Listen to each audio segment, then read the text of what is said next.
Ny sabotsy lasa teo kosa no nankalazaina tao amin'ny distrikt'ny Morondava ny androm-pirenena ho an'ny fanjarian-tsakafo nisy ny Antsoavo. Nataon'ny ofisy pirenena ho an'ny fanjarian-tsakafo ato amintsika mba ho lahara-pahamehana ao anatin'ny politika am-panjakana ny soroana izay tranga izay. Nampanantena ny Premier Ministre ny Dr Cool Roger ny sabotsy lasa teo tany Morondava fa andray andraikitra ny gouvernemanta izay tarihany mba hiadina amin'ny tsy fanjarian-tsakafo nandritry ny fanamariana ny andro ho an'ny fanjarian-tsakafo.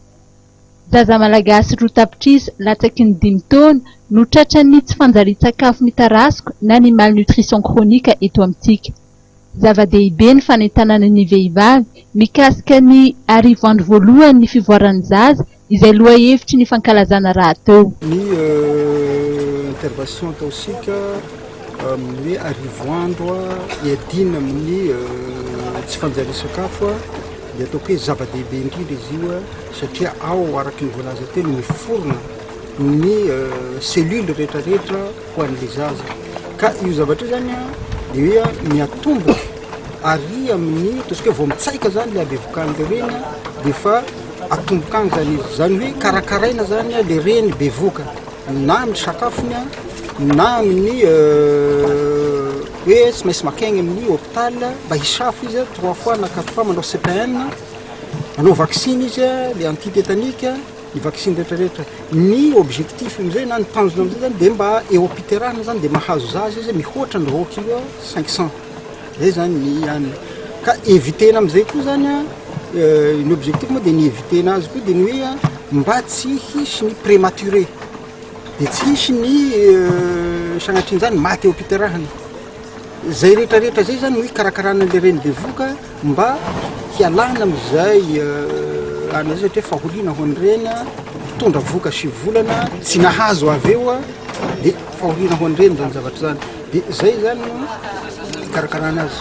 dia raha fa avy eo dia mampinono ary nono reny ihany no mena azy raha voteraka le zaza ka hatramin'ny 5 volana. Amin'ireo firenena 430 izay manana tahany tsy fanjarian-tsakafo ambony dia firenena 4 no efa nivoaka tao ka ilaina ny sy ny finiavana politika mba amongorana izany araka ny voalaza ny mpandrindra nasionaly ny ONN. Ny Premier Ministre izay sady ministre ny fahasalamana dia nanamafy fa ilaina aloha ny mijery ny fototry ny olana mikasika ny tsy fanjarian-tsakafo jerena avy eo ireo vahaolana mety amin'ny isaparitra izay hoety mamaritra ireo famatsiam-bola samihafa ilaina. Nosoritany fa ho an'ny gouvernemanta izay tarihany dia lahara-pahamehana ny ady atao amin'ny fahafatesan'ny zaza. Aminay zao ny lahara-pahamehana anankiray tena hoe prioritaire mihitsy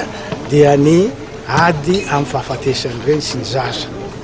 zany dia zava-dehibe ary io tsy fampian-tsakafo avy anakibonjey andreny io dia anisany fahafatesan'ny ankizy sy ny reny zay ka ho anay dia anatin'ny lahara-pahamehana mihitsy ny tsy fampian-tsakafo satria zao fantatra fa ireo olona reo zany hoe 56% ny vahoaka malagasy eny dia vahoaka ankizy zany eo latsaky ny 5 taona dia vonony le tsy fampian-tsakafo chronique insuffisance alimentaire chronique ka fantatsika fa misy 18% amin'izy ireo tena grave rehefa grave izy dia mamely ny fo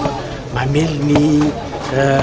atidoha mamely ny avoavoka mamely ny voa salamzany dia lasa taiketra be ho an'zareo manreny zaza reny mandritra ny fiainany mihitsy alasa ohatra ny poids ho antsika reny olona voan'izy reny dia tsy maintsy itsika ihany zany no hiatrika an'ireny hitondra ny fomba mba hitsabona azy satria tsy maintsy ilay hitady fitsabona foana izy mandritra ny fiainany manontolo. Ny faharoapolon'ny volana jona moa dia efa nisy ny famelabelaran-kevitra narahana ady hevitra no tanterahana teo amin'ny salle d'œuvre katolika. Ny andro ny 1 jona kosa izay ivo ny fankalazana dia nisy ny fanentanana samihafa mikasika ny fanjarian-tsakafo ary ireo trano efa maro toy ny an'ny ofisy ho an'ny fanjarian-tsakafo avy amin'ny faritra 12 dia samy nampiranty ireo vokatra miovaova sy maro loko tsara ho an'ny ankizy Arakaraky ny vokatra misy ao atoerana. Nisy ihany koa moa ny fitsidiana ny ferme de spiruline nataon'ny délégation notarihan'ny Premier ministre.